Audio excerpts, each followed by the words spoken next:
Hello everyone and welcome back. Today we are recording day 6 of my challenge where I've committed to recording myself every day and uploading it here on YouTube until I get comfortable on camera and to prove to myself that I can stick with something and not quit. Tomorrow I'll be doing a 7-day update video, so be sure to tune into that, and while I have you here, please click on the like button and the subscribe button to help me grow the channel and so you can follow along on the journey. Thank you, and thank you. Now, let's talk about how much landlords actually make. I often wonder how much profit people think is acceptable for landlords to make. Like, what is the general accepted amount? Keeping in mind the landlord is a person, and that person has to spend their own personal savings, thousands of dollars to put on a down payment, thousands of dollars each year in home insurance, thousands of dollars each year in property taxes, then more thousands of dollars in repairs and updates.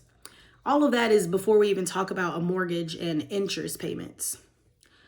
Now, let me ask this. Does it matter or does it make a difference if a landlord was able to pay off that property? If they've had it for a long time and it's been paid off for a long time, does that then put a cap on how much money that landlord should be able to bring in on that property? I'm just curious. Landlords get a bad rap. Some of it's earned, but a lot of it, I would say maybe the vast majority of it, is a bit of an unfair brush to paint with. But I digress. So now let's get into how much money a landlord might make per month. Here's what our 3 rentals make per month. As of now, we own one single family rental and 2 duplexes. We had another single family, but we sold it earlier this year so we could buy our personal residence. So let's break down the income. Our rental property is our single family rental property is the first property we ever bought. It's a 3-bedroom, 2-bath with a 2-car garage in a working class neighborhood.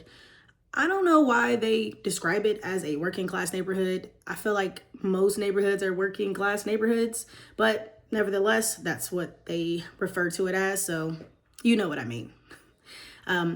Anyways, we house hacked this property. We lived in it for a year. We renovated it and then we rented it out. Our mortgage on that property is around $1,000, and that includes taxes and insurance. Our insurance is about to go up. It's been going up every year for the last probably 5 years. So that'll change, the number slightly. But as of now, it's $1,000, and we are currently renting it for $1,600. So we net $600 a month. Now, don't get too excited. The cash flow here was mostly luck. We locked in a rate of 3.75 back in 2020, back when we purchased. And we had cash on hand at the time to renovate. So we forced appreciation by making the property a lot nicer because we bought a cheaper, unrenovated property. And then now we're able to charge more in rent because of those things.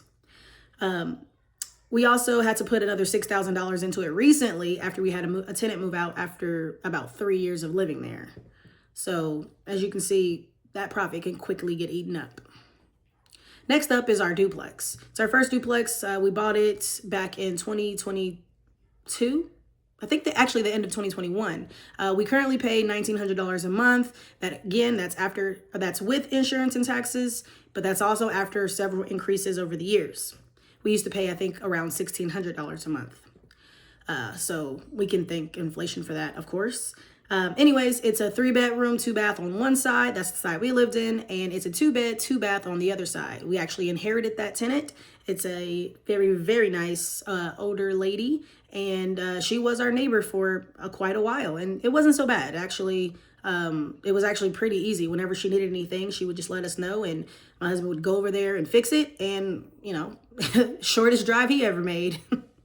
So, anyways, yeah, we charge $1,025 for the 2-bedroom and $1,500 for the 3-bedroom. The 3-bedroom side is renovated. That's the side we lived on. And the 2-bedroom side is not. Since we inherited that tenant, we can only do certain repairs and small upgrades, but we can't go through and replace all the floors, do full paint jobs and all that stuff while a tenant lives there. So as of now, she's paying under market rate, but we're all fine with that. She's good with it and we're happy with it as well. So in total, we make about $625 a month in net cash flow. Now, we do have to pay an annual HOA fee of $336 per year per side. So for each side of the duplex, we have to pay that $336. So of course that eats into our profits, plus of course repairs. but still not bad. We do have a 3.75% interest rate again on that property because we bought it within that same time frame. So that definitely helps with the cash flow side of things. Finally, we have our last property, the second duplex. That is a 3-bed, 2-bath on both sides, and we rent each side for $1,400 a month. Our mortgage is around $2,500 a month, and that's again including taxes and insurance.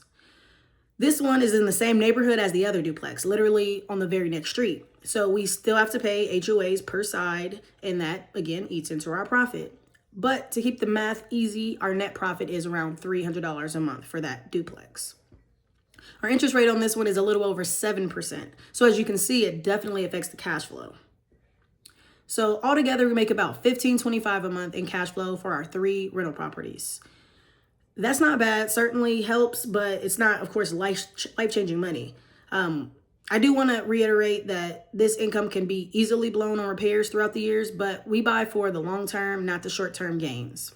So that's all I have for you guys. I hope this was helpful. I hope that gave you a bit of an insight into what an average landlord makes, at least if they've purchased their property within the last few years. If they've owned their property for a long time, or of course, if it's paid off, then these numbers drastically change.